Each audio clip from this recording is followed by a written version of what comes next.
दोस्तों साथियों, आप देख रहे हैं वर्षा भारती। मैं हूं शिव भारती पासी और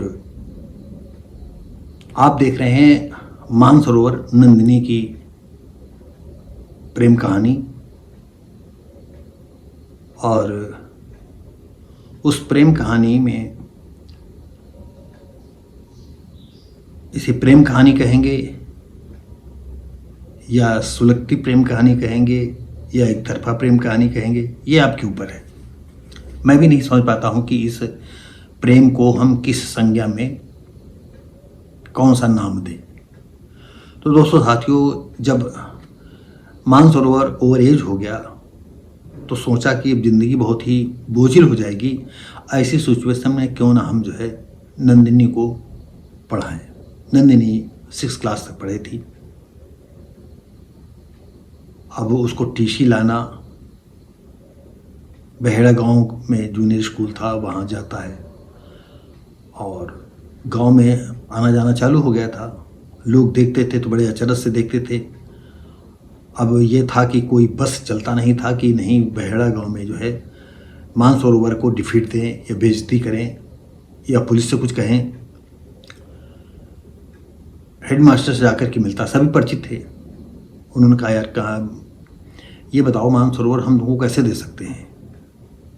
तो कहा, मास्टर साहब क्यों नहीं दे सकते हो। तो कहा, उसका घर का कोई आना चाहिए। तो हम कहा, आप घर ही की तो हैं, अब तो मेरी पत्नी है। खैर 1-2 बार जाने के बाद उन्होंने टीसी दे दी और उसके एक लखनऊ में एक मित्र थे, उनके यहाँ वो टीसी दे करके नाम लिखा दिया। जाना नहीं पड़ा। समय के रहते कक्षा 8 पास की टीसी आ गई और उसने जो है लखनऊ के गर्ल्स कॉलेज में नाम लिखा दिया। इसी दरमियान आपको बता दें कि ये वही 79 और 80 के करीब जो है इक्का दुक्का टीवी देखने मिलते थे। एक मोहल्ले में था टीवी, लेकिन मोहल्ले में एक श्रम हितकारी केंद्र बन आ गया। श्रम हितकारी केंद्र की स्थापना हुई, ऑफिस खुल गया, उसमें एक टीवी रखा गया। तो पूरा 100-200 आदमी शाम को, संडे को एक फिल्म आती थी और बृहस्पतिवार को चित्रहार आता था। वो नहीं जाता था क्योंकि थोड़ा ये लीगी था ना मानसरोवर कि ये देखो आया टीवी देखने। और ये सोचता था कि नहीं कुछ है तो मनोरंजन के लिए जो है नंदिनी चली जाएगी। और श्रम हितकारी केंद्र में एक कर्मचारी था, वो आने जाने लगा। एक दिन शाम वही हुई थी और बड़ा एक प्लाट था, सिर्फ 2 कमरे बने हुए थे। एक में दूसरा कोई रहता था, एक में दूसरा कोई रहता था।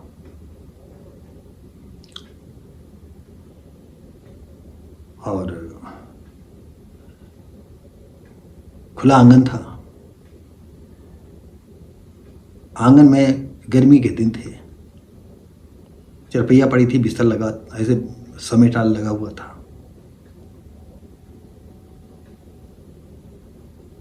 नंदिनी जो है कमरे के अंदर चली गई। दियाएं जल गई थी, रोशनी हो गई थी। और उस समय जिस घर में रहता था उस घर में लाइट नहीं थी। और पीछे से वो संहितकारी केंद्र का भी लड़का चला गया। लड़का है जवान आदमी। और बड़ी देर हो गई।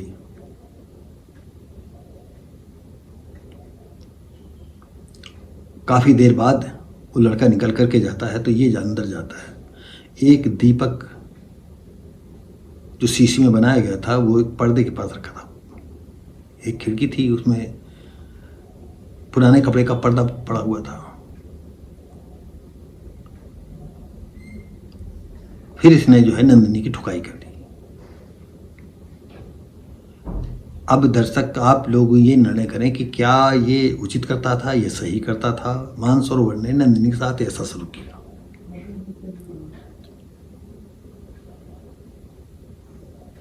और कहा कि अब तुम निकल जाओ, बहुत हो गया है। जहाँ तुम्हें मरना हो मर जाओ जाकर, जहाँ जिसके साथ भागना हो भाग जाओ। पहले तो कहती मैं कहाँ जाएंगे कहाँ जाएंगे। हम जब चला जाता तो थोड़ी बड़ी देर तक सोचता रहता कहाँ जाएगी। लोग तो ये सोचते हैं कि मानसरोवर साथ है, ये जाता है। और बगल में एक किराएदार थे, उससे पटरी नहीं खाती थी, वो जो है बेहंस रहे थे। इसकी स्थिति देख करके और मेरी स्थिति देख करके आपको क्या हम बताएं, फिर लीवर आता है। पीट पाट के बाद प्यार उमड़ता, समझाता ऐसा क्यों करती हो, नहीं रहना है तो लियो। फिर भी वो लगातार कहता रहा नहीं रहना है, तुम हम खुल करके बता दो, चली जाओ, हम जैसे हैं अपना रह लेंगे। लेकिन कहता नहीं, ऐसा नहीं वैसा नहीं। फिर खैर आपको बताएं कि छठे सातवें नहीं 9th में एक श्लोक था। तो होता ये था कि ये मानसरोवर ग्रेजुएशन था संस्कृत से, संस्कृत काफ़ी अच्छी थी।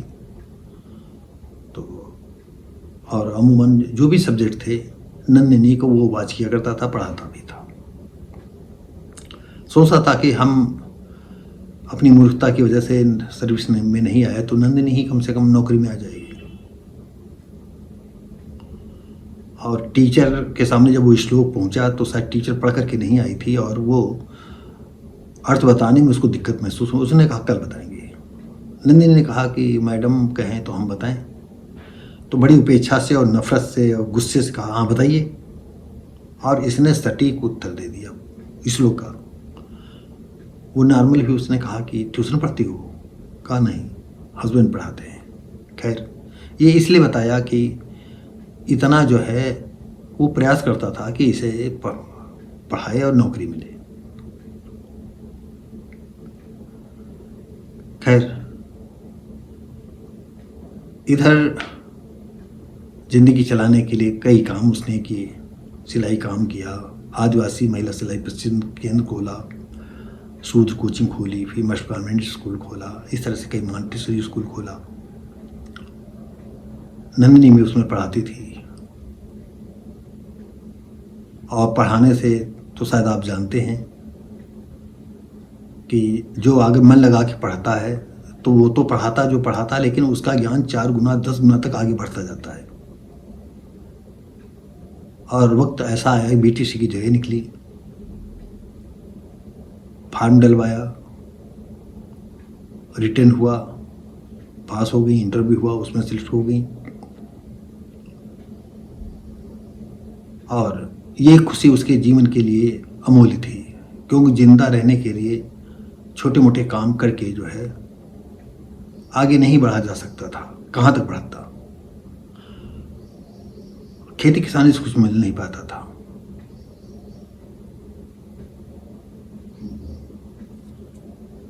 और एक ऐसा वक्त आया कि 2-3 साल बाद जो है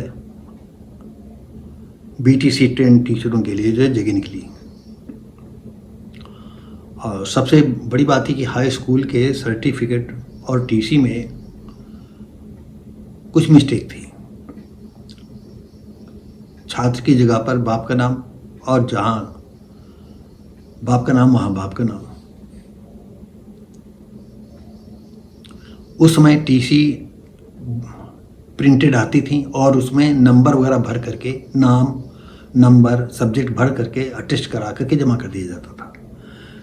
ये वह जगह आ गई हैं, इसमें सबमिट तो करना है। और हाई स्कूल में जो है ये कमियां हैं।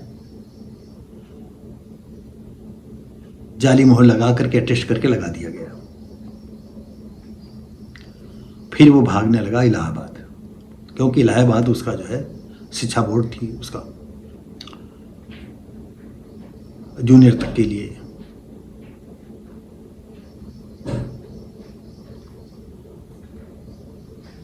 कितनी बार जाना पड़ा, मार्कशीट तो मिल गई, लेकिन सर्टिफिकेट के लिए लोहे चने जमाने पड़े। 3-3 4-4 बार जाना, 3-3 4-4 दिन रुकना। और उन 2-3 जिले थे जो एक विश्वकर्मा जी थे वो हैंडल कर रहे थे। विश्वकर्मा से जाकर के मिलता है तो भाव नहीं देते थे। लंबी कहानी है। फिर वो जो है कैसे किसी तरह से ले दे करके वहाँ सर्टिफिकेट को डिस्पैच करवाता है, आ जाता है और ऐन समय पर स्कूल से वो टीसी प्राप्त हो जाती है। और जिस समय वेरिफिकेशन बात आती है तो सारे डॉक्यूमेंट्स लेकर के जो है वेरिफिकेशन हो जाते हैं, क्योंकि जो भी नकली टीसी या मार्कशीट लगाई गई थी उसमें नंबर वगैरह सब सही थे, नंबर वगैरह मिलाना था ओरिजिनल टीसी से मार्कशीट से, और इस तरह से उनका सिलेक्शन हो गया। तो 200 साथियों और ज्वाइनिंग भी हो गई।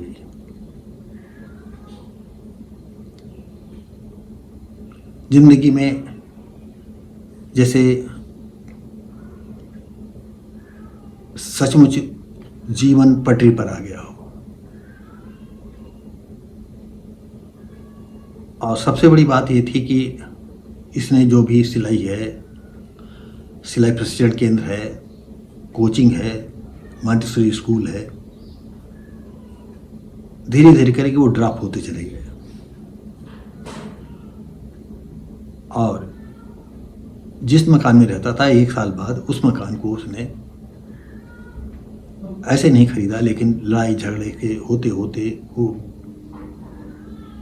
मकान मालिक को भी बेचना पड़ा और घुमा फिरा करके उसने ये मकान परचेज कराया।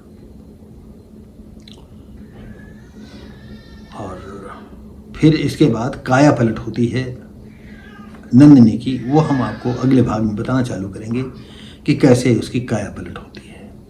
तो दोस्तों साथियों, आप देख रहे हैं 5वां भाग और हम मिलेंगे आपको अगले भाग में। तब तक के लिए नमस्कार, जय हिंद।